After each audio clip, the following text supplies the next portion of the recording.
HRV, or heart rate variability, refers to the variation in between consecutive heartbeats. So I know all of us think that a heart beats like a metronome. It's very linear. If it was 60 beats per minute, there would be one beat every second. But this is actually not the case. So the reality is there's slight variation between heartbeats. So one heartbeat might happen at 1.1 seconds, and the next heartbeat might happen at 0.9 seconds. And HRV is actually the measure of that variability between beats, and it's measured in milliseconds.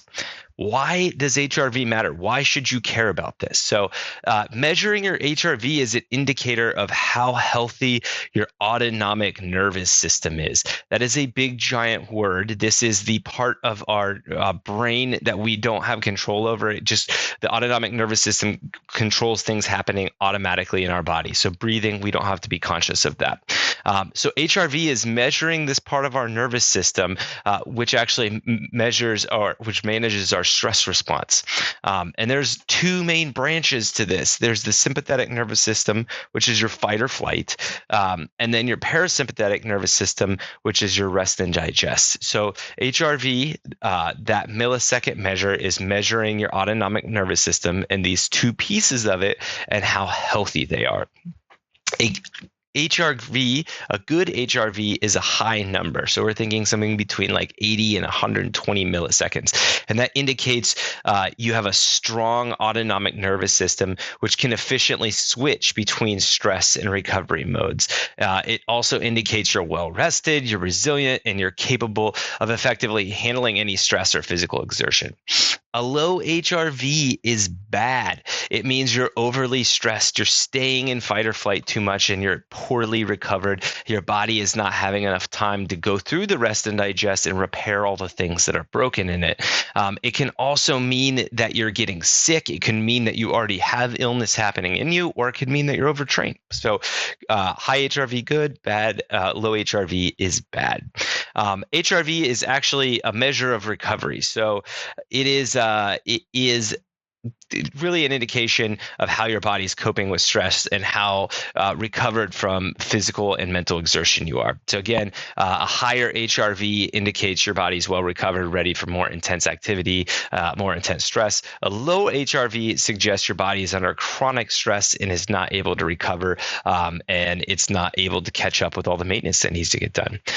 So HRV, again, it's a very simple, powerful measure or gauge of your readiness overall.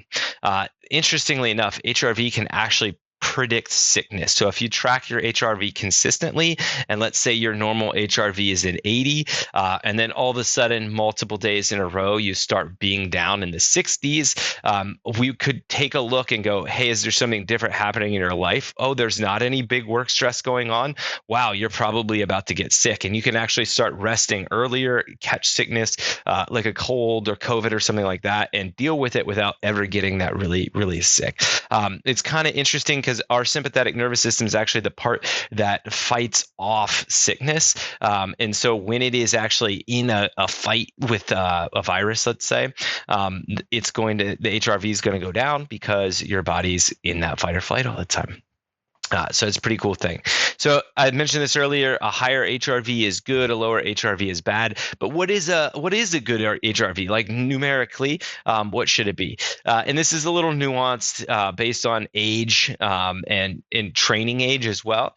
But generally, if you're 49 and younger, your HRV should be 60 to 120 milliseconds. If you're really fit and you're 49 and under, it's going to be 100 milliseconds or greater. If you are over 50, that number kind of decreases with age, and a good HRV over 50 is between 40 and 80 milliseconds. For all our elite athletes out there, if you're not at 100 milliseconds, then you shouldn't be training that day. So elite athletes, 100 milliseconds or greater. All right, so we figured out HRV is important. How do you track this thing? So wearables, which have become highly in vogue, are the best way to do it. There are great ones out there. The Fitbit, the Inspire Versus Series track your data on your wrist, but also inside of the app. You can see your HRV there. The Apple Watch, the health app, tracks your HRV. To do that, to check that out, you just open up the health app on your iPhone, go to the bottom right corner, and then choose heart, and then look at at the heart rate variability. It'll show you that data.